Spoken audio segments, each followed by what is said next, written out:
You know, when I look around at all the entrepreneurs who are grinding it out, spending 70 to 80 hours per week growing their business, you have to ask yourself the question, at what cost? Hi, my name's Tim Uchuk, and in this podcast, we're going to be exploring the tools, tactics, and strategies for crushing it and scaling your business without making the ultimate sacrifice of your time and freedom.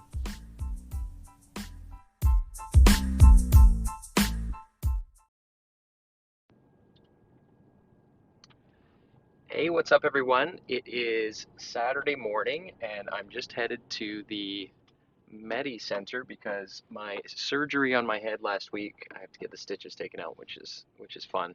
So I'm gonna go get that done, and then we got some adventures planned with the kids for later today. So I've got about a 20-minute drive in front of me, and I was up early this morning working on something for our group around accountability. So I was asking for ways that we could, help get more momentum, more traction within our coaching group. And one of the big things was accountability. And I think especially if you're in a leadership position, if you are a entrepreneur or one of the executives in your business, it can be lonely at the top, and a lot of people don't understand the weight and the pressure that can rest on your shoulders.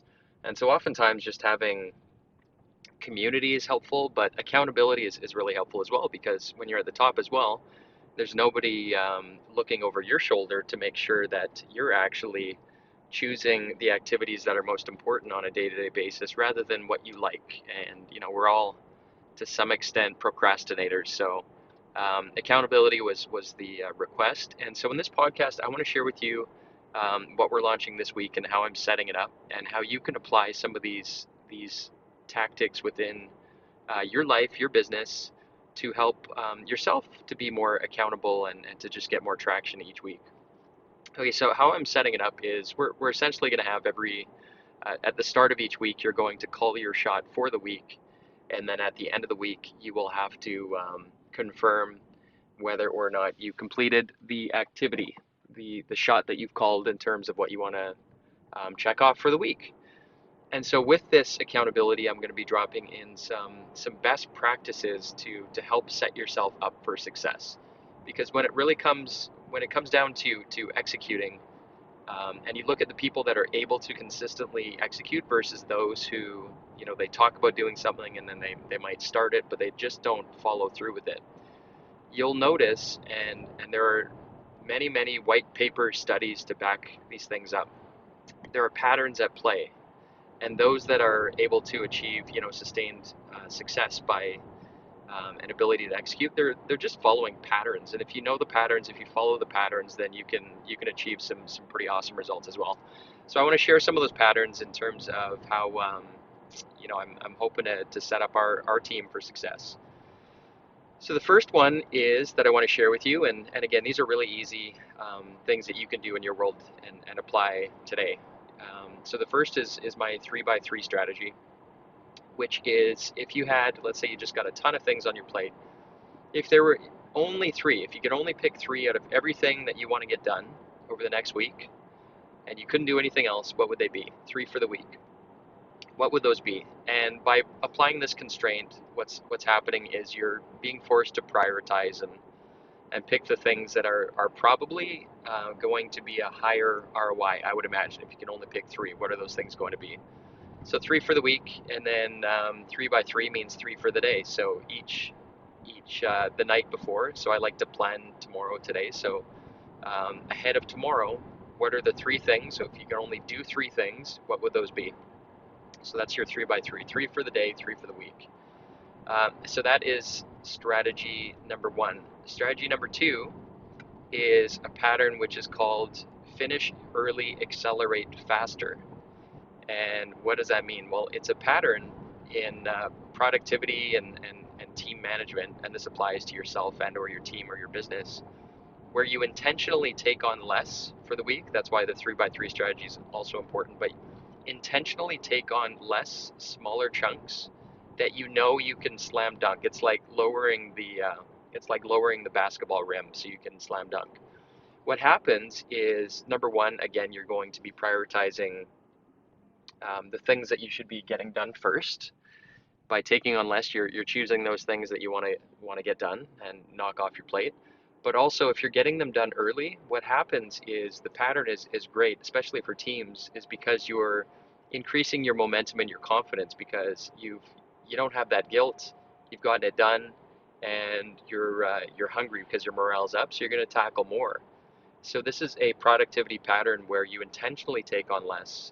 The other side effect, of course, which I'll get into in the next one, is you're lowering your half-built bridges, meaning that you have less work in process, so that you're actually completing stuff, moving on, completing stuff, moving on. So you take on less, complete more. The opposite of that is starting something new, and then you've got a bunch of half-built bridges. And that analogy I use is, you've built 90% of this bridge, let's say, and it looks beautiful, but the cars can't cross it yet, so it's not done. And up until this point, it's meaningless and useless until you can actually close that loop, close that bridge. And so finish early, accelerate faster is another pattern that if you apply, you're going to achieve greater results as well. And then we were just talking about that minimizing your work in process and working on less in a given period of time will help you to actually close the loop and complete more activities. Okay, so the next one that I want to talk about is something that I call mini contracts. So it's like, if you're going into a big agreement, this lengthy contract, mini contracts are something that I refer to as, if there's something that you want to achieve or accomplish, create in a very tangible way, and you can do this just by thinking through, okay, what is it that I need to get done? How much time do I want to attribute? So if it's a big monster project, what is something you can do this week? How much time can you set aside to do that? Is it 30 minutes? Is it an hour? Look at your calendar and put it in as a contract and see it as a contract and protect yourself around that time so that you can actually put in that 30 minutes or 1 hour to complete it. Turn off your phone, close your door, and look at it as a contract. And then at this stage, you've taken it so far that you're either going to take it seriously as a contract or you're not. And but by formalizing it in this way, thinking through, okay, I want to spend 30 minutes or an hour on it, put it in your calendar ahead of time and see it as a contract. So that's mini contracts. The next one that I want to talk to you about is something that I call anchors. Another way that I look at it are future gifts, and I've talked about this before, but I'll give you an example. So I like to make this process fun. So getting stuff done in your world and in your life and your business should be fun. It should not be a huge chore, and we could make it fun by giving ourselves carrots. And I always do. My wife might make fun of me, but I've got kind of these mini carrots that I set up for myself. So at the end of the day, I might have a little gift for myself. So it could be something small, like one of the drinks that I like, which it could be like a $5, $6 drink that I like, and I'll have it there. And if I knock off, those three things that I wanted to for the day, I will reward myself. And if I don't, I won't.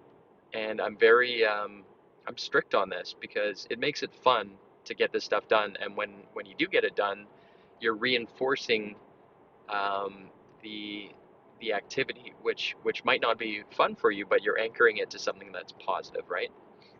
And the same thing, I always have these big, audacious, tangible goals in front of me, and right now, I always have a really nice bottle of wine, and I look at it. It's right by our coffee machine, and I have to look at that thing until I achieve this. So these are for like bigger goals that might take like 6 months up to a year. Typically 6 months, a quarter to 6 months, and I'll have something. It could be before it was a Peloton bike, so that was like what was that, a $2,000 purchase, around that. So I could not reward myself until I got this massive thing done. And I had to look at it every day. I had it set up so it would taunt me every day and motivate me. And then, yeah, so now when I look at it, it's tied to that achievement. So anchoring your achievements to either think of them as like future gifts, right? Um, or it could be a mini vacation. So we're going next weekend again. This was another one that we had set up. We booked 2 nights at a really nice hotel south of the island of Victoria, and that was for unlocking a big achievement that we had set out for ourselves. So this is a way that you can just make it fun and reward yourself and just enjoy the journey. And then the last thing I will mention in terms of how I'm setting our team up for success is, and I've talked about this one before as well, but there's 2 references for this pattern. One, it's referenced as Grandma's Law. The other way it's referred to is the Premack Principle. The Premack Principle.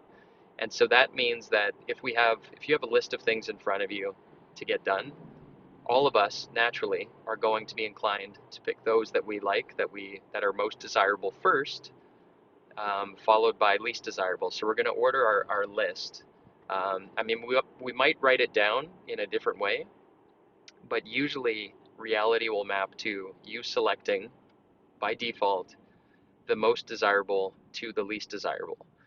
And so the Premack principle has found that by flipping that equation, in other words, ordering the things that you need to get done from least desirable at the top to most desirable at the bottom, you're creating somewhat of a flywheel, because every activity or task that you check off leads you closer and closer to more and more desirable activities.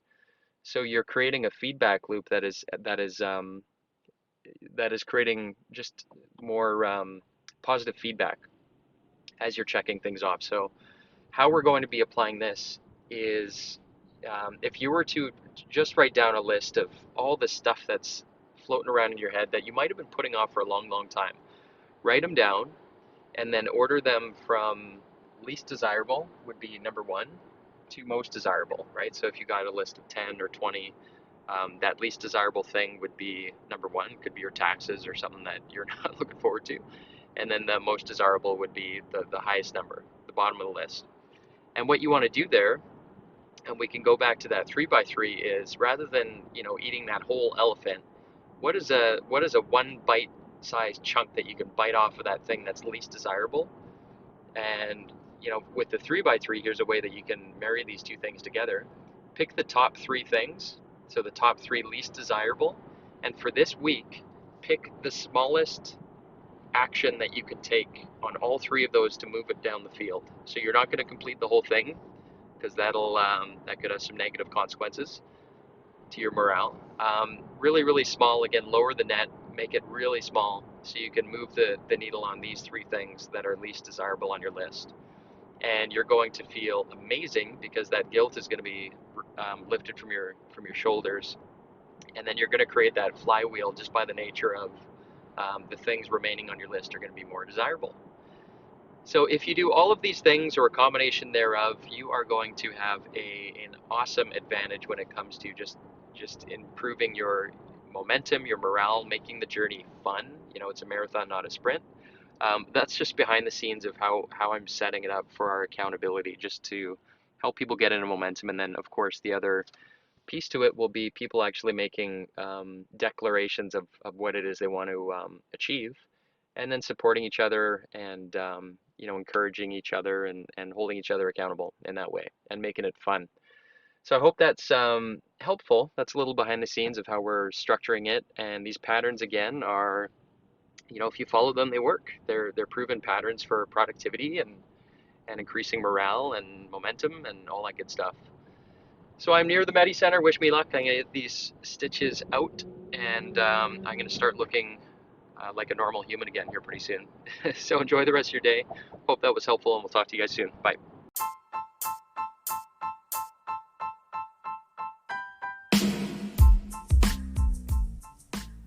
Hey, Tim Uchuk here, and real quick, if you enjoyed this podcast episode, if you could take a couple quick seconds to give it a rating, it would be very much appreciated. And secondly, if you're looking for more tools and strategies on how you can crush it in life and business, just head on over to bookwithtim.com, where I've put together a free case study which shows you how to unlock unprecedented freedom today by using the 2 power levers. Just head on over to bookwithtim.com. Until next time, wishing you success and freedom in your business. Cheers.